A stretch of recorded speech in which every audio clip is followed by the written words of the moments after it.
Hey guys, welcome back. So let's get right to it. This first picture is an awesome lunch that my client made.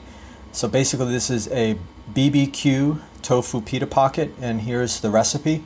What I really like about it is, well, number one, what I love about it, and I've told her this is absolutely just mouth-watering delicious. I'm telling you right now. So what it is it's an Ezekiel pita pocket, and what I do is she makes hummus, and I'll just spread the hummus on the pita pocket, and then I like to add some crushed red pepper and some chili pepper, some awesome spices. I just want to kind of increase the metabolic effect, and then some greens, some arugula, romaine, spinach, and I like to also add some raw red onion to it. So red onion is actually a good source of quercetin, which we will be getting to. And the reddish purple hue is due to the anthocyanins. So this is absolutely it's unbelievable. I'm really a big fan of it. So I just wanted to start this video with this awesome lunch. And next we have is a boiled sweet potato with some green peas, just your basic sweet potato. But what I like about it is I boil the sweet potato, which is actually kind of interesting because it actually lowers the glycemic index. And it's just phenomenal, and it tastes just great. And so here's another sweet potato with mango, and I just add some lime juice to it. Now currently I'm in contest prep.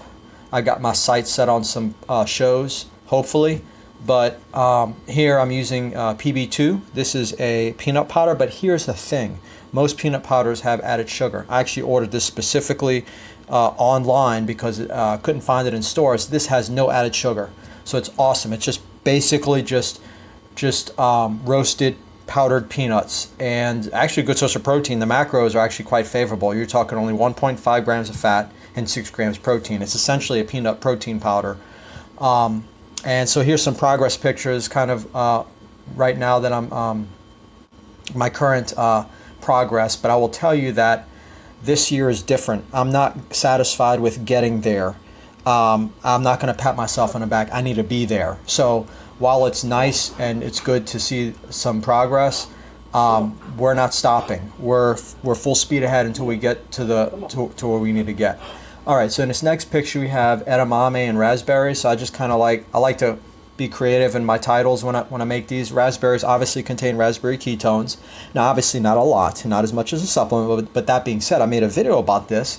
It's not just the ketones. Also, raspberries have polyphenols. They have many other benefits. By the way, they are the highest, I believe they're the highest fiber berry in regards to their starch to fiber ratio. I think they only have like 11 grams of carbs, and like 8 of those are fiber. It's just a ridiculous ratio.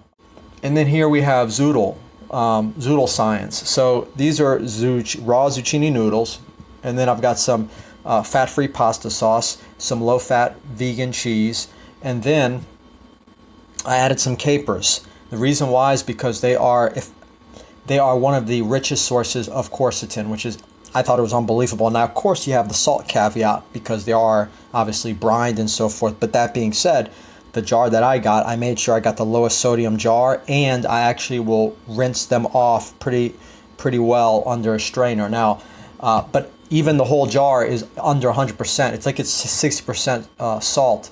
Sodium for one's daily value. So I'm not even getting close to that each day. But I do like the fact that I'm getting a good dose of quercetin, which interestingly actually, the two main themes at the 2009 Seattle ACSM conference were red tart cherries and quercetin. And quercetin was a big flavonoid that was discussed by Dr. Davis, who he's published a lot of papers on quercetin. I actually met him in the corridor. We were actually walking to one of the next seminars, and actually talked with him a little bit. So just amazing to actually meet the people who are publishing these papers in person.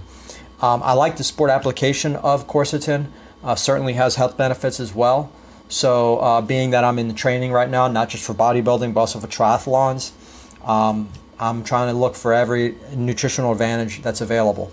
So in this next picture, this is me carbing up before a triathlon. In fact, this was actually carbing up before the Freedom Fest as well as the Wool Market race, which actually went really well for me. I ended up tying a PR on the Wool Market bike time trial with a 21.1 mile per hour average for 11 miles. And then for the Freedom Fest, I ended up getting second place out of 6 in my age group and 9th out of 75 in the bike. I mean, just, it was unbelievable. It was a great experience. Just really believe this nutrition is playing a role in this progress, as well as the training. The training is certainly a big factor. But essentially what we have here is you have Ezekiel bread, a sweet potato, and I have my own little natural glucose disposal agent in tamarind, which contains hydroxycitrate, which is interesting because you're getting like a double Grammy, not whammy, right? Double Grammy.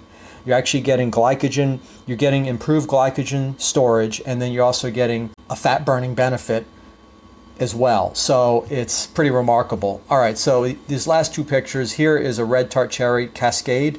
So I've really I've gone all out with red. I'm a firm believer in them. I've noticed the benefits since last year, and now I'm going full throttle with it. So we have cherry juice, which I've been doing.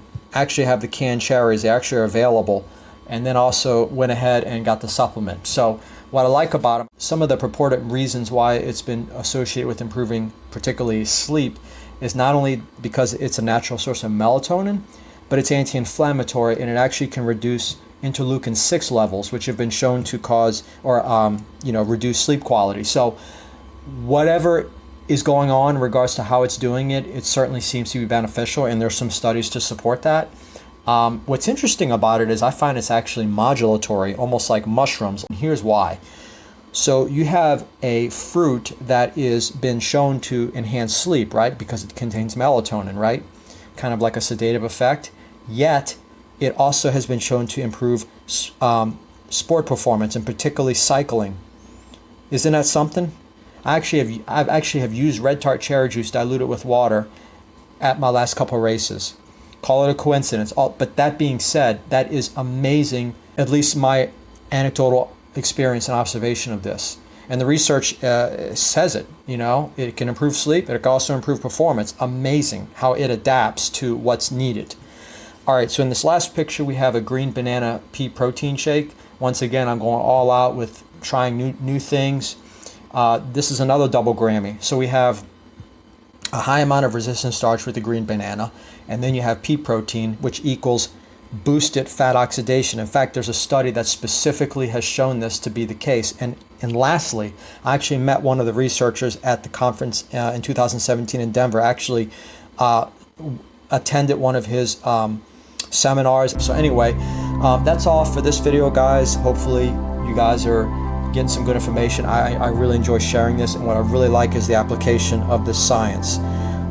They say knowledge is power. I believe knowledge applied is power. So with that being said, I'd like to thank you guys for taking the time, and until next time.